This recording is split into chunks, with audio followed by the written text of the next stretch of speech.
Приветствую, друзья! Сегодня нам предстоит рассмотреть еще одну работу над ошибками в лице довольно современного мобильного ЦАПа Epps TP35 Pro. В начинке у него все те же два флагманских чипа Cirrus Logic CS43198, контру на USB, есть выбор уровня усиления, версии UAC и целый список из цифровых фильтров. Но поменяли в нем непосредственно характер звука, да и мощности стало почти в 2 раза больше. О нем сегодня и разговор. Поехали! Упаковка у модели скромная, но с полным перечнем ее технических характеристик. В комплекте шла инструкция, переходник на обычный USB и неплохой двусторонний Type-C кабель. По железу заявлено два флагманских чипа Cirrus Logic CS43198, Comtru CT7601 на USB и выходная мощность в 112 и 262 мВт на 32 Ома нагрузки в зависимости от выхода. Напомню, раньше было всего 65 и 150 мВт на балансе. PCM все так же поддерживает до 32 бит 384 кГц, а DSD до DSD 256. Никакого нагрева в нем я не заметил, хотя в прошлой версии он был, да и в паузах абсолютная тишина. Корпус у TP35 полностью металлический, с большим окошком на передней части, ярким светодиодом и стильным таким скосом сзади. По входам здесь только Type-C, а выхода 2 на 3,5 и 4,4 мм джек. Управлять же устройством предполагается посредством двух многофункциональных кнопок на торце. Кроме своей внутренней громкости, с них вы сможете переключить версию UAC, изменить уровень усиления, а также выбрать один из встроенных в ЦАП цифровых фильтров. Но это все как и в прошлой ревизии. А вот по потреблению аппарат заметно улучшился. При двухкратном приросте в мощности мы получаем 0,07 ампера против 0,08 у обычной маломощной версии. Никакого драйвера к нему, естественно, нет. Все определяется автоматически. Однако производитель советует приложение VolkPlay с установкой его с официального сайта. Я с ним немного разобрался. Там зачем-то нужна авторизация, зато потом я смог обновить прошивку, исправляющую косяк на 3,5 мм выходе. Здесь же можно в волю покрутить эквалайзер или скачать чьи-то чужие предустановки. Измерения я проводил 24 бита 96 кГц с каждого из выходов на CP и Wanda Cosmos. В результате получил просто гениальные результаты с балансного выхода и чуть попроще с обычного на 3,5 мм.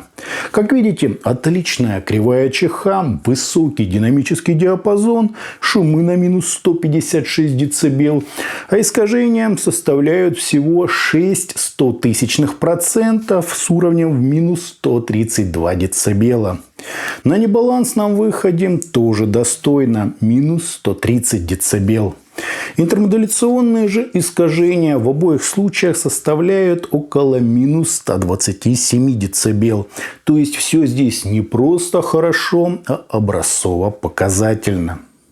Относительно же звука есть ряд неоспоримых особенностей. Герой обзора довольно слабо передает нам объем и масштаб произведения, чем заметно уступает, например, FIU BTR-17 или старенькому Colorfly CDA-M2. Зато в плане четкости, эмоциональности и экспрессии никто из них даже приблизительно не может сравниться с героем обзора. TP35 Pro реально резвый, дерзкий и не настолько яркий, как его базовая версия. То есть яркости-то у него хватает, но она, в отличие от обычного TP35, не переходит границы и не несет в себе ни рези, ни сибилитивных присвистов, ни никому не нужной агрессии. Все у него в гармонии и всего ровно столько, сколько нужно. Отсюда напрямую вытекает его стилистическая узкая направленность. ТП-35 Pro далеко не лучшее решение для симфонической, мультиинструментальной или иной, завязанной на понимании пространства музыки. А вот в роке, металле, электронике, всем вокально и текстурно ориентированном, а также нацеленном на скорость, динамику и максимальный драйв, ТП-35 Pro буквально нет равных. Реально для рок-импровизации на всякие классические восточные произведения лучше даже мне не нужно, хотя я довольно придирчив. Причем в то же самое время хваленый БТР-17 позорно пылился в моем шкафу, как менее четкий и эмоционально заряженный. Да, ТП-35 Pro – это про раскрытие, ритм и просто взрывной характер. Не про красоту текстур, да и тембральный объем в нем, прямо скажем, не особо выражен. Однако на скорости он творит чудеса. Бас четкий, текстурный, в меру глубокий, с хорошей упругостью, нарастанием атак и, естественно, прекрасной реализацией. Серединка настолько чистая и подробная, насколько способны это передать ваши наушники. Чуть-чуть могу отметить упрощение по текстурам, масштабу и качеству передачи пространства, но это пространство у аппарата хотя бы есть.